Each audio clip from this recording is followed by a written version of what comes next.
The dinner rush at Carmine's was the kind of controlled chaos that Nia had learned to love. Tables packed, bottles uncorked, the kitchen screaming in 3 languages. She had worked this room for 2 years, long enough to know which regulars tipped well, which ones needed babying, and which ones were best left alone. Table 7 was best left alone. The man had arrived at 8:15, no reservation, no companion. He wore a dark suit that hadn't come off any rack, and he'd ordered the osso buco without looking at the menu. Mid-40s, she guessed, though he had that particular quality of wealthy men who age without seeming to deteriorate. Salt and pepper hair, kept short, a jaw built for decisions. He gave his name to the host as Mr. Caruso, and something about the way the host responded, that micro-expression of recognition, the slight stiffening of the spine, told Nia everything she needed to know without knowing anything at all. She took his order, brought his wine, and otherwise gave him the one luxury most powerful men rarely receive in public, the dignity of being left alone. At 9:47, the front door opened wrong. Nia knew the difference between customers entering and trouble entering. Customers pushed the door loosely, distracted by conversation or phones.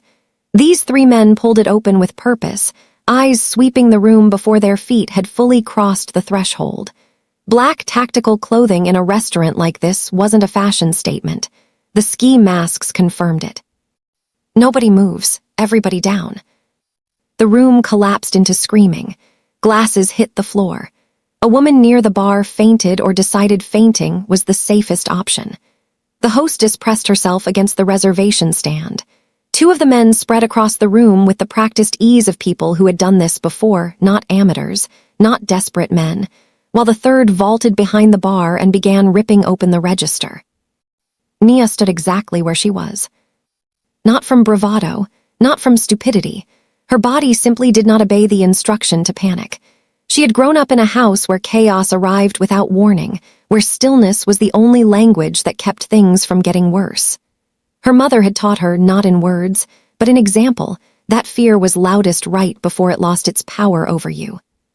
She lowered herself slowly, as instructed, but her eyes stayed open and her breathing stayed even. Table staff, get down, get against the wall. She moved toward the wall, passing table 7 on the way. Mr. Caruso hadn't moved either. He sat with his wine glass still in his hand, halfway to his lips, watching the room with an expression that was not fear and not indifference, but something more clinical than either. His eyes moved from gunman to gunman, the way someone reads a room, not to find an exit, but to assess the quality of who he was dealing with. His eyes found Nia. She gave him a look she couldn't entirely explain, not reassurance exactly, more like acknowledgement. I see what you're seeing. Stay still. Something shifted in his expression. Fractionally, almost nothing. I said down. The nearest gunman shoved her shoulder, and she went to the floor without resistance. Across the room, she could hear one of the robbers screaming at the restaurant manager, Dominic, demanding the safe code. Dominic was crying. He was a good man who could not handle this. She knew the code. She had opened that safe herself on 3 occasions when Dominic forgot it after his afternoon wine, but she said nothing. She watched. The man behind the bar was getting impatient.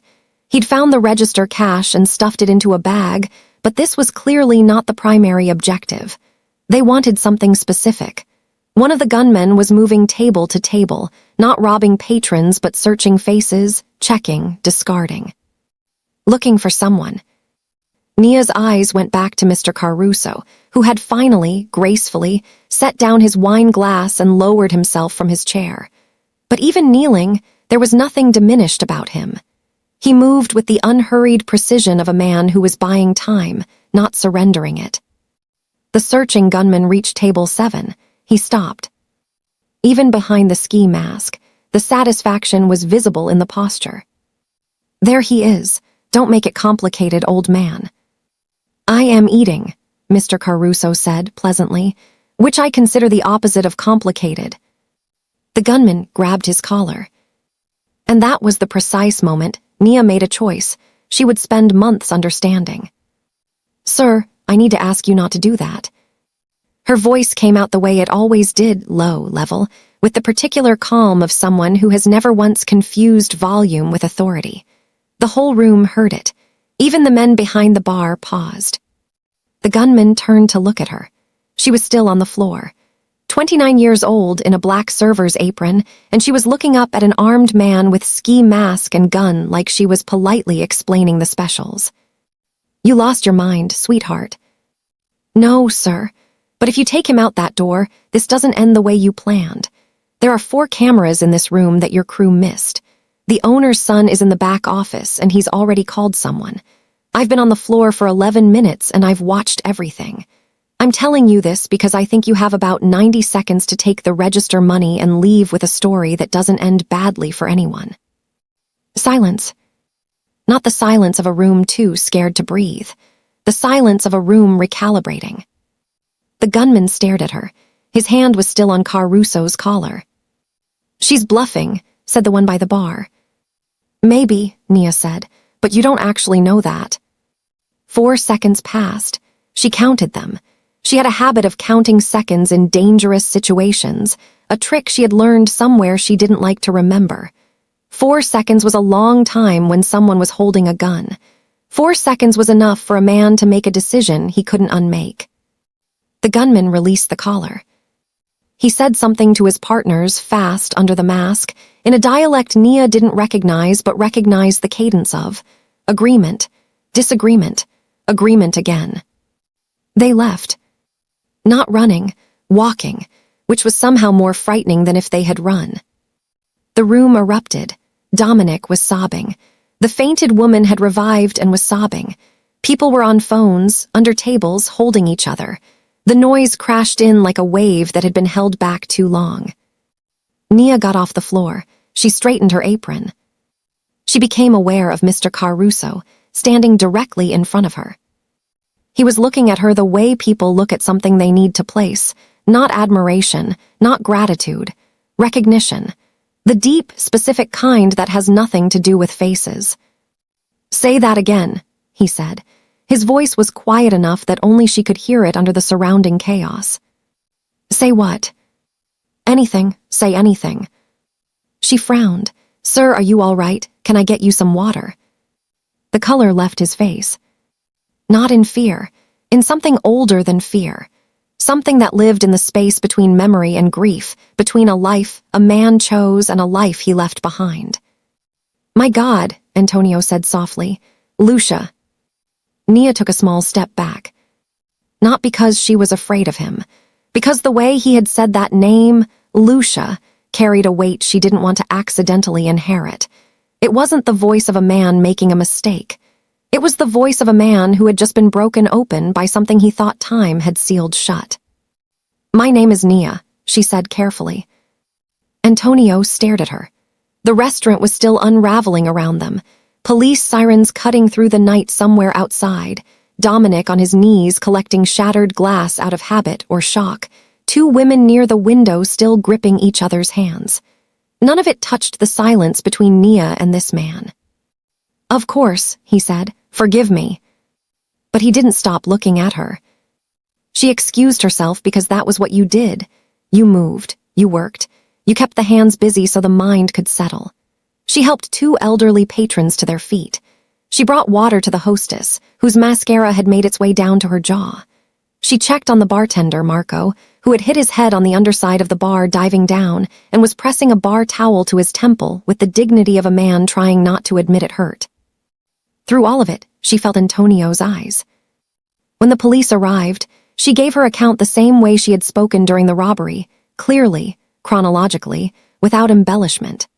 The officer taking her statement kept pausing to ask her to slow down, not because she was speaking quickly, but because the precision of what she was saying seemed to require extra time to absorb. She described the gunmen's positions, their sight lines, the specific camera angles she had referenced in her bluff. "Was it a bluff?" the officer asked. "One of the cameras was real," she said. "I didn't specify which one." He wrote that down. After the police finished, after Dominic had closed the restaurant and sent the remaining staff home with 2 weeks of unearned tips pressed into their hands in the trembling generosity of relief, Nia retrieved her coat and her bag from the staff room and walked out through the kitchen exit. Antonio was leaning against the wall outside. She stopped. "That's not a coincidence," she said. "No," he agreed. "I wanted to speak with you without an audience." She studied him for a moment. The alley behind Carmine's smelled of kitchen waste and cooling asphalt, not a romantic setting. He didn't seem to notice or care, which she took as either a good sign or a very practiced one. "You said a name," she said. "Inside." "Yes." "You want to tell me why?" He was quiet for long enough that she thought he might not answer. When he did, he chose his words like a man selecting tools, not for elegance, but for precision. "There was a woman," he said. 22 years ago. She was 24, I was 18. She was not supposed to be part of my world, and I was not supposed to be capable of the things she made me capable of." He paused. "She disappeared. In our world, when someone disappears, you learn not to ask in which direction." "And you think I sound like her?" "I don't think, I know. I have been in rooms with 1,000 people. I have never heard a voice stop a room the way hers did, or the way yours did tonight. It is not a common thing. It is almost not a human thing. It is," he searched. "It is a frequency, like a note only certain people can hear." Nia felt something uncomfortable moving through her chest. Not fear, something more inconvenient than fear. "People sound like other people," she said. "That's not unusual." Her name was Lucia Ferrante. She was from Palermo originally, came to Chicago at 17. She had a daughter. He held Nia's gaze. "The daughter would be approximately your age." The alley seemed to contract. Nia kept her face still. She had been keeping her face still since childhood, in social workers' offices, in courtrooms, in the principal's office when she was 12, and had broken another student's wrist for putting his hands on a smaller girl, and needed to appear remorseful while feeling only the cold satisfaction of having intervened correctly. Her face was very good at staying still. But something was happening underneath it that she couldn't entirely contain. "I was adopted," she said. The words came out measured, clinical. She had said them before, many times in many contexts. They had never cost her anything until this particular moment, in this particular alley, to this particular man. "I don't know my biological parents." Antonio's jaw tightened. He nodded once, slowly, like a man receiving a sentence he had been waiting for years. "At what age?" 14 months. "Where?" "Cook County," she watched his face. "Chicago." He turned away from her and pressed one hand flat against the brick wall. Not in distress exactly, it was too controlled for that. More like a man who needed something solid between him and the force of what he was processing. "I need you to understand," he said to the wall, "that if what I suspect is true, it changes certain things. Not for me, I am beyond changing. But for you, there are people who knew Lucia, people who were not kind about her disappearance, people who would have strong feelings about her daughter existing. Are those the same people who sent those men in tonight?" He turned back around. She watched the answer move across his face before he controlled it. Yes. It was yes. The men tonight had been sent for him, that much was clear, but the way he was looking at her now suggested he was recalculating whether she had simply been collateral scenery or whether someone already knew something he had only just discovered. "You need to not go home tonight," he said. "You need to understand," she said, with a quiet that matched his own, "that I don't take instructions from men I met an hour ago regardless of what they think they know about me." "Fair," he said. "Then take it as information and decide what you do with it yourself. The men who came in tonight work for a man named Renzo Cattaneo. He has been trying to remove me from a negotiation I am currently involved in. But Renzo also had a long memory regarding Lucia Ferrante, if he saw you tonight." "The cameras," Nia said slowly. "Yes."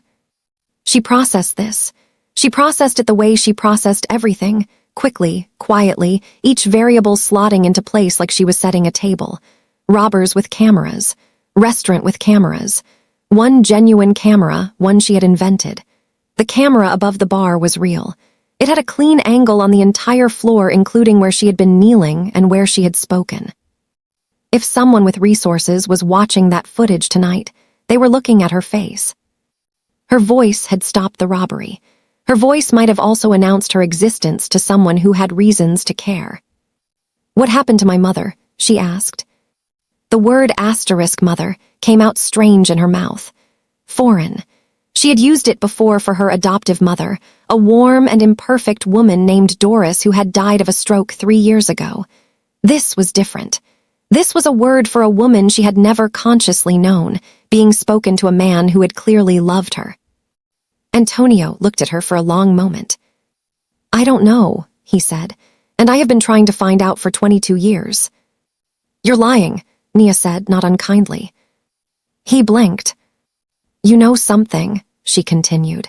"You know enough that you stopped looking. Men who truly don't know something keep searching. You have the look of a man who found an answer he couldn't survive knowing completely." The silence that followed was the longest yet. When he finally spoke, his voice had dropped to something barely above a murmur, sanded down to almost nothing by whatever it was carrying. "She didn't disappear," he said. "She was taken by people inside my own family." He exhaled slowly. "People who believed she knew too much and who believed that removing her would also remove a weakness in me." He paused. "They were wrong about the second part." Nia stood very still. "And the people who took her," she said. He nodded once, almost imperceptibly. "Are some of them still alive?" she asked. "One of them," Antonio said quietly, "is Renzo Cattaneo." The sirens in the distance had faded. The alley was very quiet. Nia became aware that her hands, which had been perfectly steady all night through the robbery and the police and the controlled unraveling of the entire evening, were not entirely steady anymore. She looked at her hands, then she looked at Antonio. "I'm going to need you to tell me everything," she said. Antonio reached into his jacket pocket. He produced a card, no name, just a number, and held it out to her. "There is something I need to show you first," he said. "Something I have carried for 22 years waiting for a moment that I did not honestly believe would ever come." She took the card. "What is it?" she asked. "A letter," he said. "Written by your mother, addressed," his voice broke just once clean as a fault line, "to her daughter, whenever she might be found." Nia looked at the card in her hand. Somewhere above them, in the restaurant she had just left, a camera was recording an empty room. And somewhere across the city, someone was already watching the footage. She didn't sleep. Not from anxiety exactly. Nia had never been a person undone by anxiety. She didn't sleep because every time she closed her eyes, she heard Antonio's voice saying Lucia with that specific devastation, and her mind refused to file it anywhere comfortable. It kept surfacing. It kept demanding to be examined. She sat at her kitchen table with black coffee and the card he had given her, and did not touch either for a long time. Her apartment was small and deliberate. Nothing on the walls she hadn't chosen carefully. Books organized not alphabetically, but by the emotional weight of having read them. The ones that had changed her on the left, the ones she returned to for comfort on the right. A single photograph of her adoptive mother Doris on the windowsill, taken on a Tuesday for no reason, which was why it was her favorite. Doris had been caught mid-laugh, reaching for something outside the frame, entirely unaware of being recorded. Nia looked at that photograph for a while. Then she picked up her phone and called a number she had not called in 8 months. It rang 4 times before a sleep-roughened voice answered. "Do you know what time it is?" "1:15, Nia said. "I need to ask you something about my adoption file." A pause, the sound of someone sitting up, sheets shifting. "Nia, what happened?" "Nothing I can fully explain on the phone. The lawyer who handled my case, Bernstein, you mentioned him once. Is he still practicing?" "He retired, maybe 6-7 years ago. Why?" "Because I need to know who initiated the adoption. Not who received me. I know that was Doris. I need to know who brought me into the system in the first place. There's a gap in what I was ever told." Another pause, longer this time. Her social worker, retired now, a woman named Paulette who had tracked her through 3 placements and celebrated every birthday until Nia turned 18, was quiet in a way that had texture to it. Not the quiet of someone who didn't know, the quiet of someone deciding. "Paulette," Nia said softly. "There was a note in your file," Paulette said finally. "I never told you because you were a child and then you were a young woman building a life and I didn't see what good it would do." She exhaled. "The woman who brought you in didn't come through standard channels. She came through a private attorney. She was Nia. She was badly hurt. She made it very clear she couldn't keep you safe and that she needed you gone from whatever situation she was in. She signed a voluntary relinquishment, but the social worker who processed it wrote in the margin," Paulette's voice tightened, "that the woman was coerced. That was the word she used. Coerced." The kitchen was very still. "Was there a name?" Nia asked. The file had her listed as Jane Doe. She wouldn't give her name. But the private attorney, Paulette stopped. "Tell me." "His name was Cattaneo, Victor Cattaneo. I only remembered because it was unusual." Nia set down her coffee cup with extreme care. "Victor Cattaneo." She turned the name over. Renzo Cattaneo had sent men to Carmine's tonight. A Cattaneo attorney had handled the paperwork that separated a brutalized woman from her infant daughter 28 years ago. The same family, 2 generations of involvement, bookending her entire life without her knowledge. She thanked Paulette, promised to explain when she could, and ended the call. Then she sat with what she now knew and felt it rearrange everything that came before it. Not her identity, she had never been confused about who she was, but the architecture of how she had come to exist as this particular person in this particular city felt suddenly less like randomness and more like a long, slow violence that had been done to someone she never knew. Her mother had not abandoned her. Her mother had hidden her. There is a specific grief that comes not from loss, but from the retroactive realization that someone who should have been there was fighting to protect you from a distance you never knew existed. Nia felt that grief arrive now, uninvited and total. She let it. She gave it exactly 90 seconds, she counted, and then she stood up, washed her face, put on her jacket, and picked up the card. She called the number at 1:43 in the morning. He answered on the first ring. "I know about Victor Cattaneo," she said. A silence, then, "Where are you?" "My apartment." "I need you to leave. Right now, don't take anything you don't need. There's a hotel on West Erie called the Alderton. Use a different name. I'll meet you there at 3. "You knew," she said, "about the attorney." "I found out 4 years ago. I have been building something since then. A case. Evidence. The kind of thing that doesn't just remove a man but dismantles everything he built." His voice was controlled, but underneath it something had caught and was burning steadily. "Renzo doesn't know I know about the Cattaneo attorney, but if he saw you on that camera tonight and he runs your face, he'll know his family's connection to me. He'll know you're a liability." She was already at her door. The street outside her building was quiet. A city that never fully slept, but this block kept reasonable hours. She walked 2 streets over before getting a cab, an old habit from a childhood in a complicated household. Don't leave a trail from your front door. The Alderton was the kind of hotel that asked no questions as long as you paid cash, which Nia always kept a specific amount of in an interior jacket pocket, because Doris had raised her to understand that circumstances could change between one moment and the next, and a prepared woman was never truly helpless. She checked in as Michelle Tate, took a room on the 4th floor, and sat in the chair facing the door. Antonio arrived at 2:58. He looked like a man who had also not slept, but wore it differently, not frayed, but compressed, as if the weight of the night had made him more dense rather than less functional. He carried a flat leather document case, and he set it on the small table between them without preamble.